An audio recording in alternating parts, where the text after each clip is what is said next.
Vamos lá. A queda dos anjos.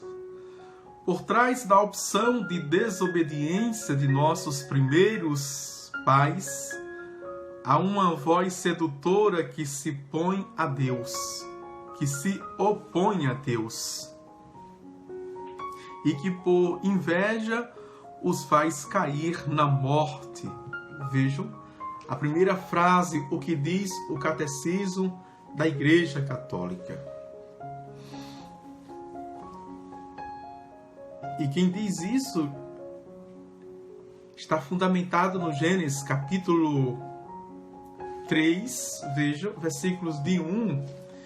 Vamos dar uma conferir, Gênesis 3, de 1 a 5, o que diz o relato, não é? A serpente, olha o que está por trás, não é?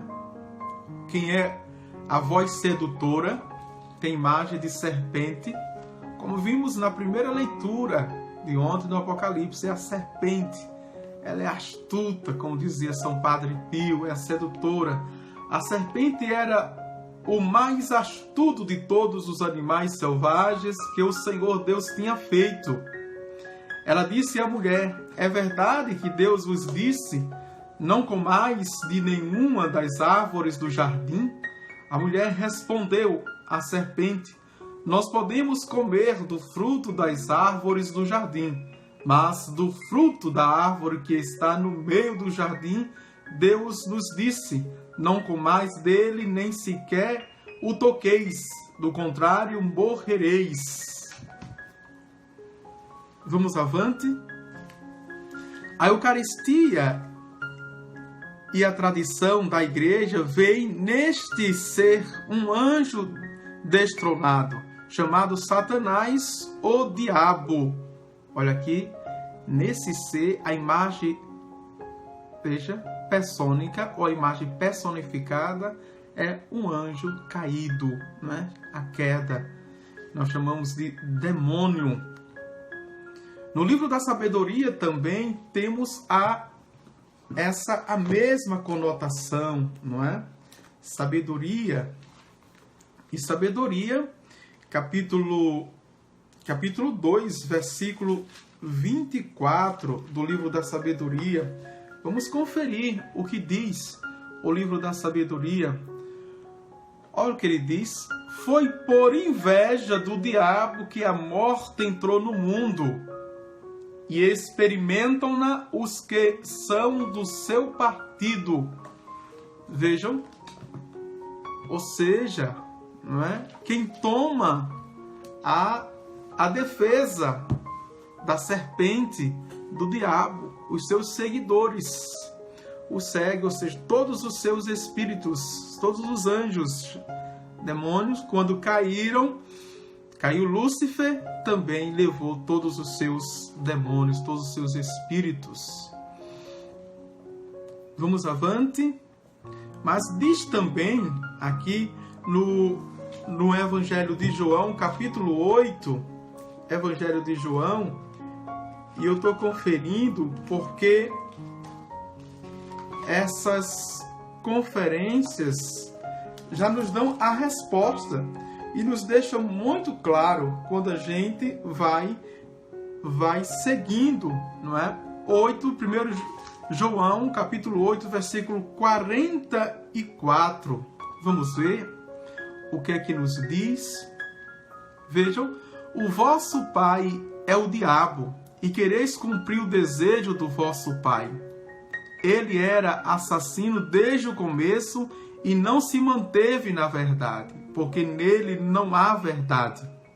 Quando ele fala mentira, fala o que é próprio dele, pois ele é mentiroso e o pai da mentira, desde o princípio. E qual é o princípio que está falando? Não é? Desde o começo de toda a criação. Certo? A queda, ele se tornou assim. E assim fica mais claro, né? Quando a gente vai para o texto bíblico, quando a gente vai para os documentos da igreja, o Concílio Vaticano II, quando a gente pega o Danzig, quando a gente pega o Código de Direito Canônico, e a gente vai fundamentando, né, puramente no magistério, na tradição, vai dando a resposta. Porque não é apenas interpretação do Padre Adivânio, não é apenas palavra humana, mas é palavra também divina, porque é a Santa Igreja. E o bom que mostra para vocês, né, todos nós que estamos estudando, vocês alunos, que existem todas as respostas dentro da Igreja. Outrora, os nossos pontífices, os nossos papas já deram, o magistério já deu, nos seus documentos, está tudo dentro da Igreja, tá certo? Basta a gente procurar, a gente pesquisar, a gente examinar, que a gente vai encontrar as respostas, vejam, não apenas prováveis, mas as respostas em todas as épocas, em todas as gerações, esses mais de 2000 anos da nossa igreja, né? E isso dentro do Antigo Testamento e do Novo Testamento, o Primeiro Testamento e o Segundo Testamento. Basta examinarmos para chegarmos à constatação, tá certo?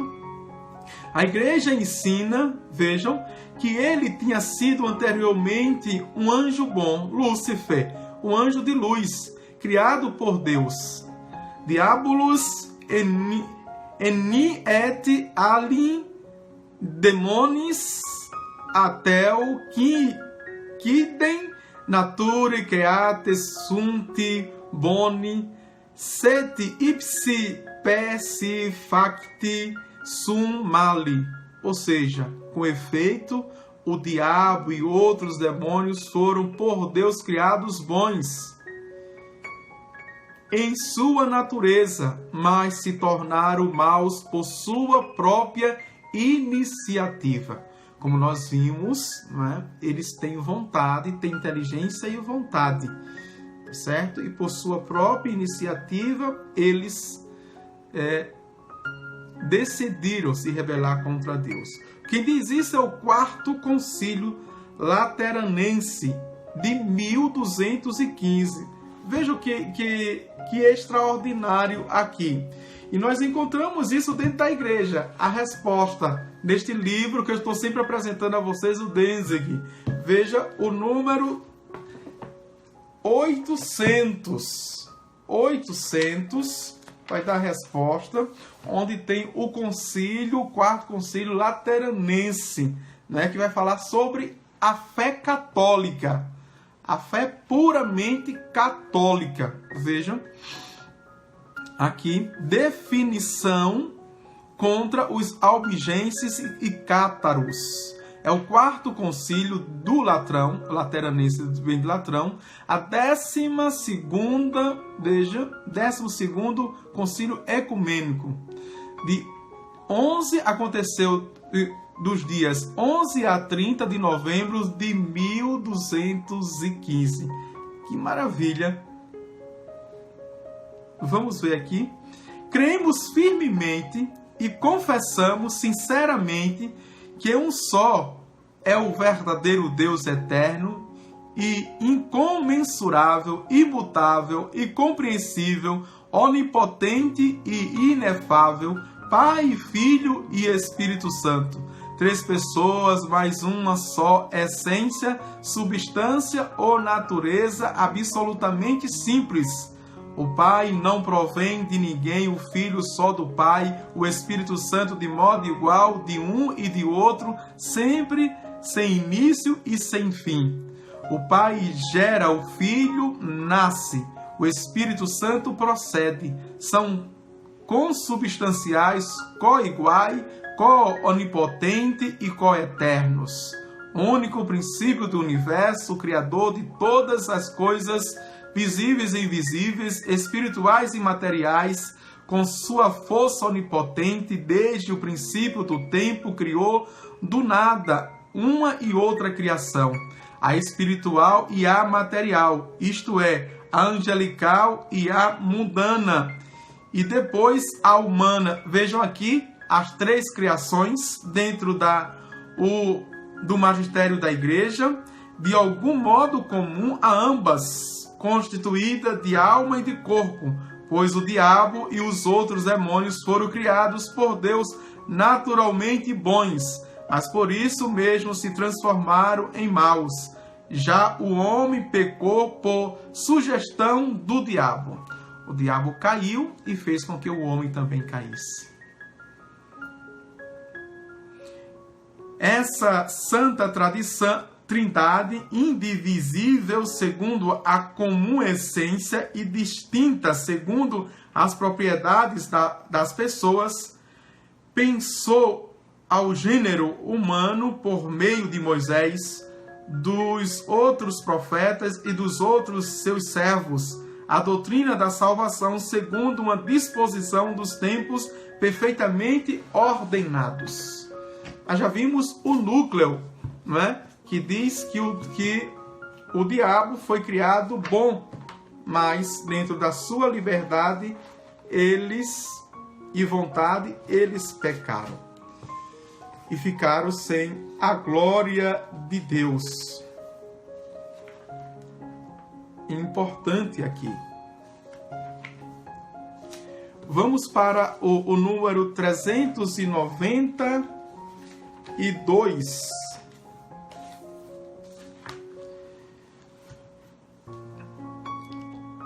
A Escritura fala de um pecado desses anjos. E muito interessante, que diz que é o fundamento, é 2 Pedro, vamos ver, 2 Pedro, capítulo 2, versículo 2. O que diz São Pedro, né? 2 Pedro, capítulo 2, versículo 2. Rapidinho. Pronto. Que diz assim: pois Deus não poupou os anjos pecadores, mas os precipitou no lugar do castigo e os entregou aos abismos das trevas, onde estão guardados até o juízo. Os entregou aos abismos da terra, onde estão guardados até o juízo. Ontem nós vimos na primeira leitura do Apocalipse que quando o Lúcifer e seus demônios caíram, vieram para a terra. Pedro, 2 Pedro capítulo 2, versículo 4, diz que os reservou, não é, no abismo das trevas, que a igreja chama de inferno. Foi direto para o inferno. Esta queda consiste na opção livre desses espíritos criados que rejeitaram radical e irrevogavelmente a Deus e seu reino. Temos um reflexo desta rebelião nas palavras do tentador ditas a nossos primeiros pais: e vós sereis como deuses. Foi esta sedução, né, que disse a Eva. E Eva repassou o recado para Adão. Gênesis capítulo 3, versículo 5, como vimos. O diabo é pecador desde o princípio. Desde o princípio. 1 João capítulo 3, versículo 8. Vamos ver aqui, que diz justamente isso, que o diabo é pecador desde o princípio. Vejam. Aquele que pratica o pecado é do diabo. Palavra forte. Porque o diabo é pecador desde o princípio. Para isto é que o Filho de Deus se manifestou, para destruir as obras do diabo. A grande obra do diabo é o pecado. E somente o pecado, na teologia do pecado, é que diz que nós nos afastamos de Deus, não é? Que é a rebeldia contra Deus. Pai da mentira, como já vimos em João capítulo 8, versículo 44. Está ficando claro, muito mais claro, quando a gente vai para as Sagradas Escrituras, quando a gente pega os documentos da igreja e o magistério, eles mesmos vão esclarecendo, não precisa nem muita conversa da gente. Né? O próprio magistério vai explicando, veja, vai fazendo conferência para nós, a própria Sagrada Escritura vai esclarecendo, iluminando que a palavra de Deus é luz. Vamos para o 393. É como se fosse um novo método que eu estou usando, uma nova didática. A Escritura atesta a influência nevasta daquele que Jesus chama de o homicida desde o princípio, como vimos, não é? no Evangelho de João, capítulo 8, versículo 44, e que até chegou a tentar desviar Jesus da missão recebida do Pai, para vermos, não é, a astúcia. Ele chegou a tentar Jesus para que Jesus pecasse, ou seja, né, colocasse ao menos em dúvida que se era filho de Deus, como ele mesmo, né, proclamara. Né? E aqui está em Mateus capítulo 4, versículo de 1 a 11, que nós conhecemos o texto já. Para isto é que o Filho de Deus se manifestou, para destruir as obras do diabo, como vimos. A mais, veja, e vamos ler o versículo, da continuidade ao versículo 9. Vimos o versículo 8. Aquele que diz estar na luz, mas odeia o seu irmão, ainda está nas trevas. Aquele que diz que segue Jesus Cristo, isto é muito forte para nós cristãos, né? Que dizemos que seguimos Jesus Cristo, que temos o mandato dele de sermos luz do mundo, mas odiamos o nosso irmão. O discípulo do amor, João, diz que estamos nas trevas. Na verdade, estamos nos enganando, não estamos na luz. Vamos avante, não é? A mais grave dessas obras, devido às suas consequências, foi a sedução mentirosa que induziu o homem a desobedecer a Deus. Claramente, o Catecismo da Igreja Católica está dizendo que o pecado original não foi comer da maçã, que muitos veem isso, o fundamento, como sexo. Veja. Não, mas foi em desobedecer a Deus. A desobediência contra Deus se constitui em rebeldia, em revolta com Deus, inimizade a Deus. O Catecismo da Igreja Católica nos diz, né, claramente, né, e nos coloca nessa perspectiva. Número 395. Contudo, o poder de Satanás não é infinito. Vejam. E o catecismo, a gente costuma dizer que Deus tem poder e o Satanás tem força. O catecismo diz que, veja, ambos têm poder. Deus tem poder, mas o poder de Deus é infinito. O diabo tem poder, Satanás tem poder, mas o poder dele é finito. É finito. Certo? Para a gente estar usando a linguagem correta.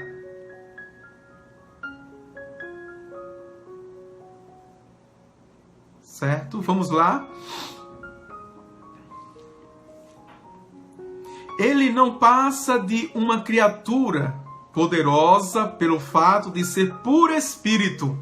Olha o poder dele, de onde vem, por ser puro espírito, mas sempre criatura de Deus. Deus é criador, sempre criatura. Queira que não, sempre submisso a Deus, sempre inferior a Deus. Não é capaz de impedir a edificação do reino de Deus. Embora Satanás atue no mundo por ódio contra Deus e seu reino em Jesus Cristo. E embora a sua ação cause graves danos de natureza espiritual e indiretamente até de natureza física para cada homem e para a sociedade, esta ação é permitida pela divina providência que com vigor e doçura dirige a história do homem e do mundo. A permissão divina da atividade diabólica é um grande mistério, mas nós sabemos que Deus coopera em tudo para o bem daqueles que o amam, como diz Paulo, né, na carta aos Romanos, capítulo 8, versículo 28, tudo concorre para os que amam a Deus. E o tema da providência de Deus nós já vimos, né? Vejam, a tentação é permitida por Deus. Deus não tenta, mas permite por Deus. Porque no curso da providência de Deus, Deus vai dirigindo, guiando a humanidade e os humanos, né? Para mostrar ao diabo que Deus é Deus, que ele não quer enxergar, não é? Como Deus fez, veja, através do povo de Deus no deserto, o povo de Israel, o nariz está coçando, o povo de Israel, não é? Deus aproveita a escravidão do povo para mostrar aquele rei, o faraó, tão soberbo que Deus é Deus, tem poder. Não apenas ao rei, mas ao povo do Egito, o povo egípcio. É a mesma comparação, a mesma realidade que podemos encontrar, certo? O terceiro inciso, o pecado original. Vamos para o pecado original. Tem como subtema a liberdade posta à prova. A liberdade posta à prova. É o número 366. Aliás, 396. Deus criou o homem à sua imagem e o constituiu em sua amizade. Certo?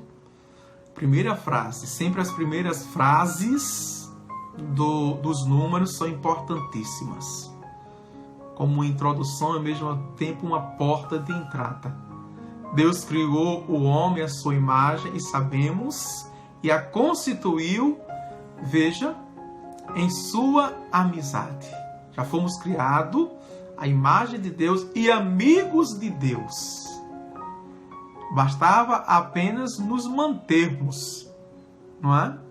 Na fidelidade e na amizade a Deus. Somente isso.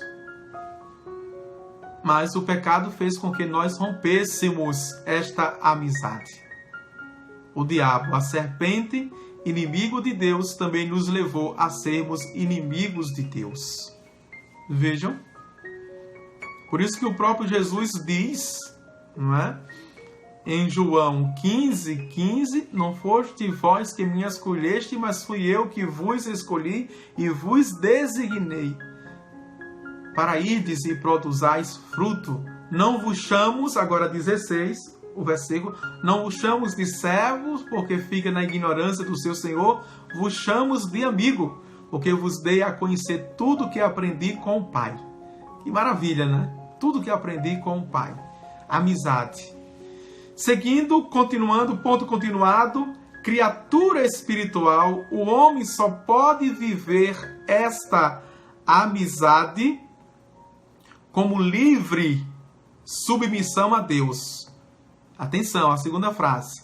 Só podemos viver esta amizade como livre submissão a Deus, porque Ele nos dotou de quê? De inteligência, de vontade e liberdade. Veja, ao que o Catecismo da Igreja Católica, a livre. Eu escolho, eu entendo racionalmente, razoavelmente, que vem de razão, que é o melhor para mim. Então, eu escolho para ter vida. Eu escolho o que é melhor para mim. Viver na submissão, ou seja, na obediência a Deus. É o que exprime a proibição feita ao homem de comer da árvore do conhecimento do bem e do mal, pois no dia em que dela comeres, terás de morrer. Como vimos, o Gênesis, capítulo 2, versículo 17. A árvore do conhecimento do bem e do mal. Gênesis, capítulo 2, versículo 17, evoca simbolicamente o limite intransponível que o homem, como criatura, deve livremente reconhecer e respeitar com confiança em Deus. O homem depende do Criador, está submisso às leis da criação e às normas morais que regem o uso da liberdade. Veja, o catecismo coloca claramente que, em última análise, quando nós não obedecemos a Deus é porque nós desconfiamos de Deus. O contrário de confiar é desconfiar. Desconfiamos de Deus. Foi o que a serpente sedutora colocou. Justamente essa desconfiança na nossa razão, não é? Que Deus não estaria falando a verdade, estaria nos enganando. Vejam, né? Mas vamos fazer um paralelo, ou paralelos, né? Primeiro, se eu entendo um pouquinho da lei da física, não é? Da lei da gravidade, que rege o universo, não é? Eu vou respeitá-la, porque eu conheço e sei que é mais potente do que eu, não é? Na lei da energia, por exemplo. Se eu vejo um interruptor e que está com a tomada ligada, se eu for colocar a mão, eu vou levar um choque. O choque, essa energia artificial, não é? É muito mais potente do que a energia que rege o meu corpo e que me dá saúde. E que essa outra é prejudicial, vai me matar. Eu vou colocar a mão? Não vou. Olha aí, eu respeitei e eu obedeci esta lei. Simplesmente. Certo? Como tantas outras leis que eu devo conhecê-la, não é? E respeitá-la. Ao menos por medo. Como instinto de preservação da vida. Mas vou respeitar. Deus, não é? Que é muito mais poderoso do que tudo isso é criatura dele, e porque nós não obedecemos, respeitamos e confiamos nele. Veja, às vezes a nossa desobediência é irracional. Não é? Por quê? Porque a nossa soberba, a nossa ambição de sermos Deus nos cega. Torna o nosso pensamento muito opaco, não é? Fechado em nós mesmos. Vamos avante. O segundo subtema é o primeiro pecado do homem. Qual foi o primeiro pecado do homem? Vai explicar o Catecismo da Igreja Católica.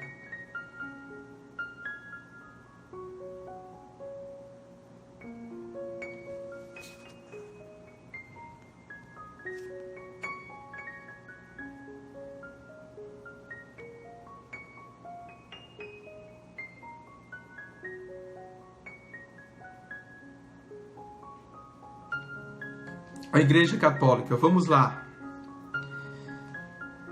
Número 397. O homem tentado pelo diabo deixou morrer em seu coração a confiança em seu Criador. Aquilo que eu falava. Vejam, né? Aqui está no Gênesis, capítulo 3, versículo de 1 a 11. E abusando de sua liberdade, desobedeceu ao mandato de Deus. Foi nisto que consistiu o primeiro pecado do homem. Claramente, o catecismo já vinha, não é, construindo essa resposta, não é? Que o catecismo dá. E o fundamento é Romanos capítulo 5, vamos ver. Capítulo 5 de Romanos, versículo 19, que diz assim: com efeito, como pela desobediência de um só homem, a humanidade toda tornou-se pecadora, assim também pela obediência de um só, todos se tornaram justos. Ou seja, a obediência de um só homem, Adão, e a obediência de um só também nos fez justo, que é Jesus Cristo, o novo Adão. Todo pecado daí em diante será uma desobediência a Deus e uma falta de confiança em sua bondade. Certo? Então, o pecado sempre, não é? Como diz o Catecismo da Igreja Católica, o número 397, o pecado sempre, depois do primeiro pecado, sempre será desobediência e desconfiança. Todas as formas de pecado, sempre desobediência e desconfiança a Deus. Vejam, não é? Número 398. Neste pecado, o homem preferiu a si mesmo a Deus, e com isso menosprezou a Deus. Optou por si mesmo contra Deus, contraindo as exigências de seu estado de criatura e, consequentemente, de seu próprio bem. Constituiu em um estado de santidade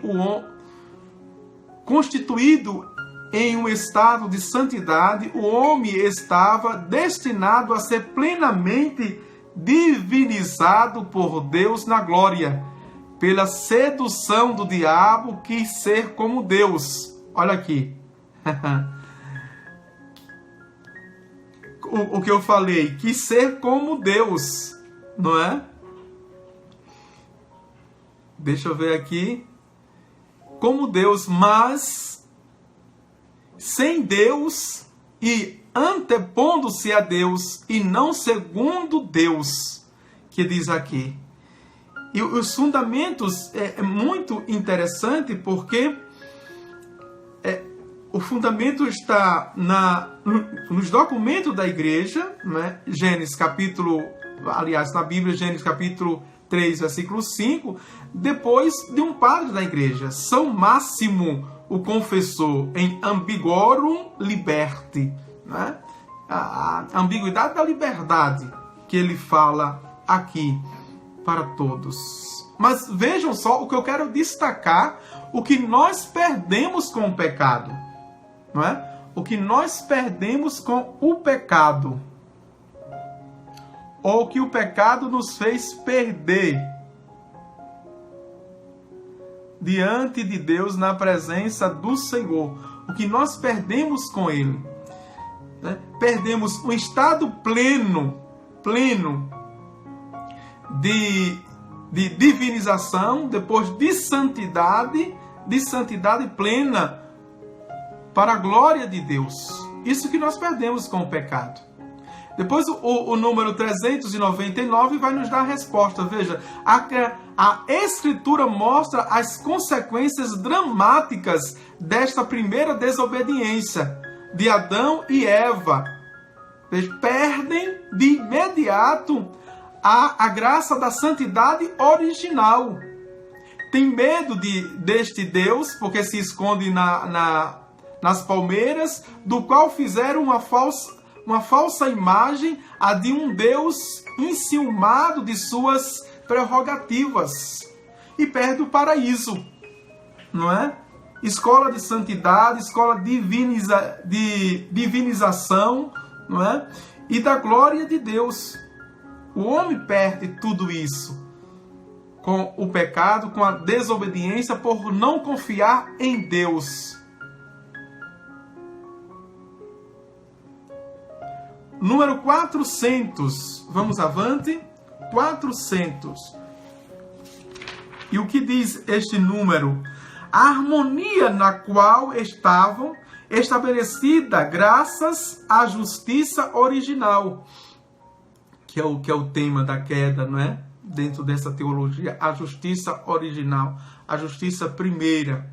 Está destruída o domínio das faculdades espirituais da alma sobre o corpo é rompido. A união entre o homem e a mulher é submetida a tensões. A harmonia com a criação está rompida. A criação visível tornou-se para o homem estranha e hostil, porque ele tem agora de sobreviver, trabalhar, né? Ganhar vida com o próprio esforço, com o cansaço, com o suor do seu rosto. Por causa do homem, a criação está submetida à servidão da corrupção. Finalmente vai realizar-se a consequência explicitamente anunciada para o caso de desobediência. O homem voltará ao pó do qual é formado. A morte entra na história da humanidade. E começa a tragédia. Vejam, né? De uma vez que nós fomos originalmente criados para a divinização, a sermos divinizados, né? E alcançar uma santidade plena, não é? Para a glória de Deus, o pecado nos faz agora nós voltarmos ao barro que nós fomos criados, ao pó. Ao pó. Vejam as inúmeras perdas com o pecado. E ainda hoje, não foi apenas Adão e Eva, viu? Mas foi toda a humanidade que nós pecamos e destituídos, não é? Estamos da glória de Deus. Veja. Perdemos. E como voltar? Vamos avante,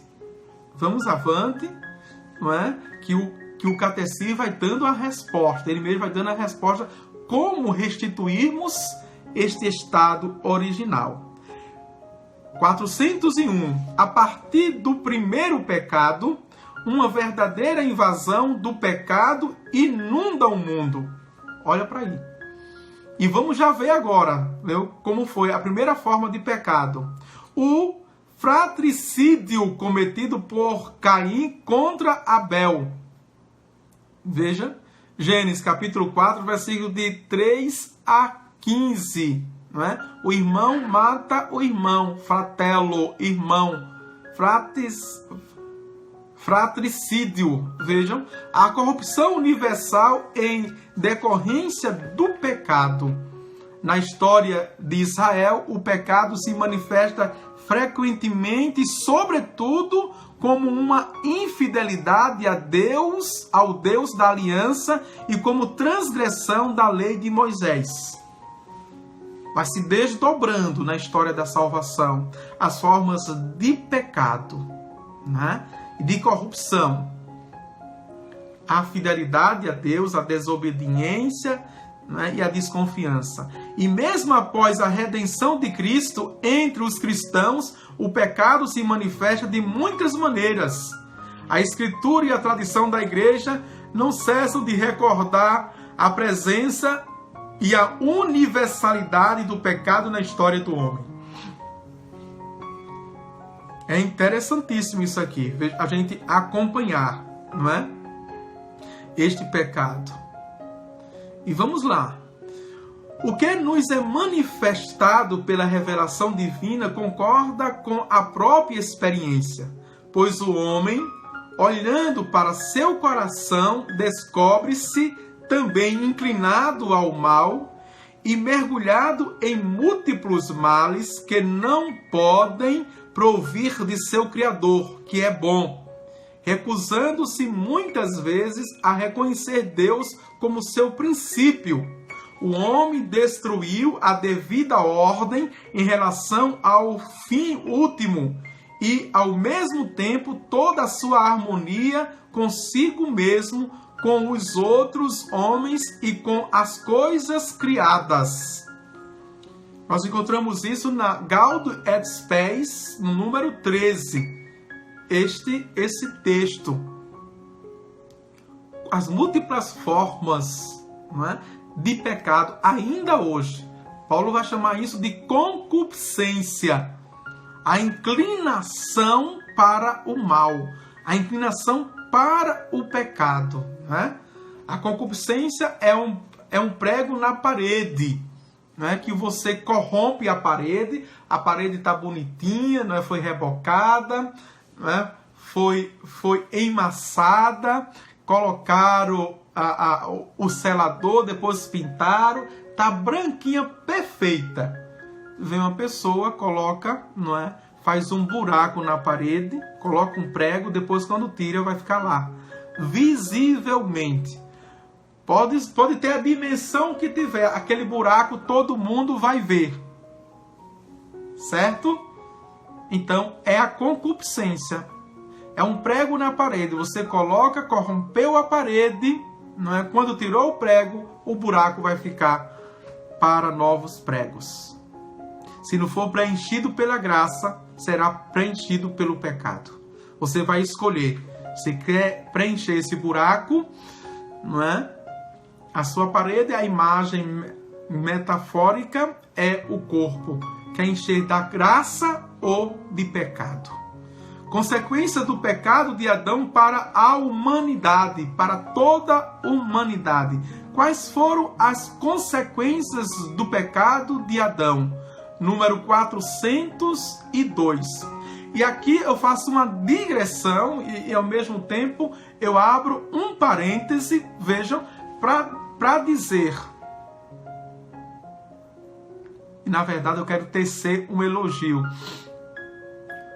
Como o nosso catecismo da Igreja Católica tem tudo, né? Tem tudo.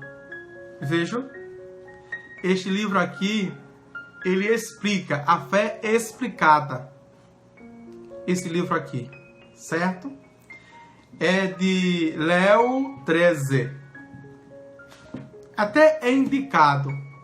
Mas jamais tem gente comprando este livro aqui e apenas lendo este livro, que já é uma interpretação por esse autor, o Léo XIII. E não vai direto ao texto do Catecismo da Igreja Católica. Que como a gente está, veja, aprendendo, não é? Que ele se auto-explica, ele se auto-esclarece. Então tem muita gente boa, chamada aí intelectual, que lê comentários, interpretações dos textos e nunca lê os textos magisteriais. Nunca vai à fonte da tradição. Não é? Pasme, tem gente que passa, e aqui pode ser pastores, se fizerem um bom curso de teologia, padres, papas e bispos, aqui, quem fez, ou leigos de teologia, que muitas vezes, não é, só ficam nos manuais, sobretudo quando está estudando as Sagradas Escrituras, mas não leu a Bíblia. Termina o curso de teologia, tem Bíblia 1, Bíblia 2, Bíblia 3, Bíblia 4, 5, 6 e não leu os textos. Nunca leu a Bíblia de Gênesis, Apocalipse. Pasme, tem padre, tem pastores que adoram as Sagradas Escrituras. Existem bispos e papas na história que nunca leram a Bíblia, esses 73 livros. Por quê? Porque ficaram lendo e leram centenas de livros, mas somente de comentários e de interpretações de estudiosos da Bíblia, de biblistas. Os nossos estudos são assim, infelizmente. E aqui nós estamos com o texto na íntegra. Texto na íntegra. Veja, lendo número por número, capítulo por capítulo, parágrafo por parágrafo, artigo por artigo, inciso por inciso, número por número. e depois, se for necessário, a gente tece comentários. Se os livros magisteriais, ok? O Sagrado Magistério, a Sagrada Tradição e a Sagrada Escritura já explicarem, não precisa eu, Padre Divânio, soberbo, vaidoso, querer complementar. A igreja em si já explicou, já esclareceu. Por isso, né, eu disse que seria a minha digressão. Ao mesmo tempo, um parênteses que eu iria abrir para dizer que tem tudo no nosso catecismo da Igreja Católica, uma teologia. Se quiser fazer teologia, não é? Ô padre, eu não posso mais ler nenhum outro livro. Não, eu não estou dizendo isso.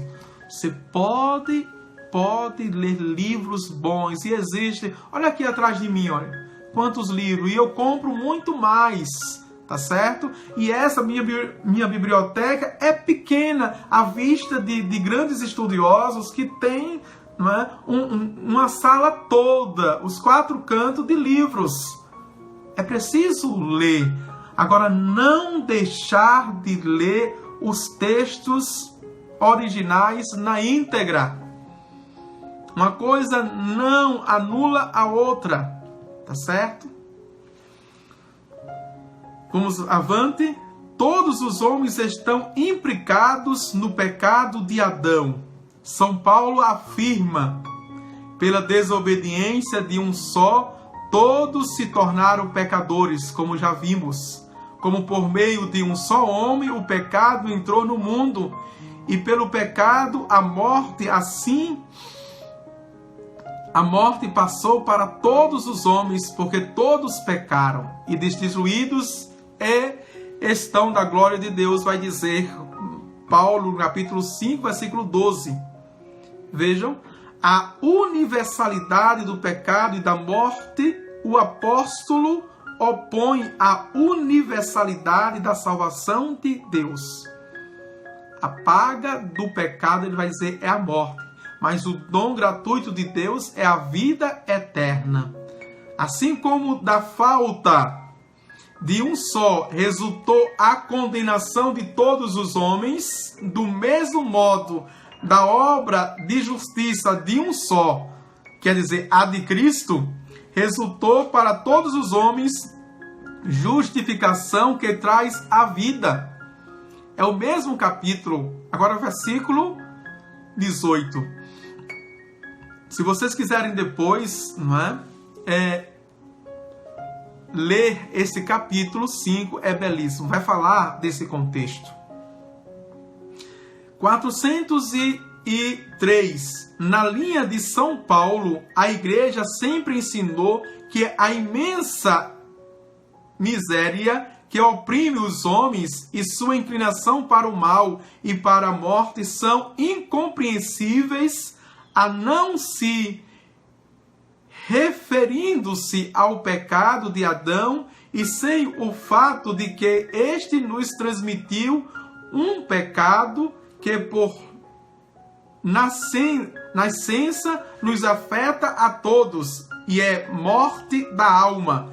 Em razão desta certeza de fé, a igreja ministra o batismo para a remissão dos pecados, mesmo as crianças que não cometeram pecado pessoal, atenção, mas já nasceram com pecado original. Isso é que diz a nossa Santa Igreja. E é o Concílio de Trento, não é, que fala isto, que assume justamente isso. Vejam. Por isso que a igreja aconselha a batizar nos primeiros 30 dias, para que esse pecado seja, não é, apagado, o pecado original, que é a abertura à tendência, e para que o pecado depois, com a idade da razão, seja administrado, seja agora combatido pela graça de Deus. Que maravilha, não é? Tá certo? Vamos ficar por aqui. Ficamos no número 404 na página 115, né, do nosso Catecismo da Igreja Católica. Fizemos mais ou menos 3 incisos. Amanhã a gente dá continuidade e já termina para entrar no capítulo 2º da nossa profissão de fé, a profissão de fé cristã, que vamos falar sobre Jesus Cristo. Creio em Jesus Cristo, Filho único de Deus. É uma espécie de uma cristologia, não é? Perceberam que dentro do Catecismo da Igreja Católica temos vários cursos, ou melhor, várias disciplinas dentro dessa teologia.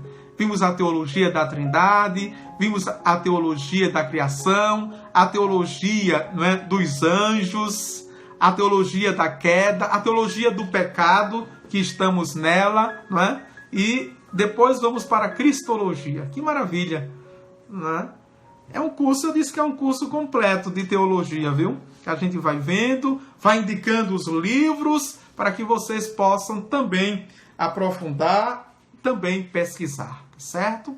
Não esqueça de compartilhar, de curtir, de comentar, de divulgar, de expandir cada vez mais estas aulas. O Senhor esteja convosco, Ele está no meio de nós. Abençoe-vos Deus Todo-Poderoso, o Pai, e o Filho e o Espírito Santo. Amém. Tchau, tchau.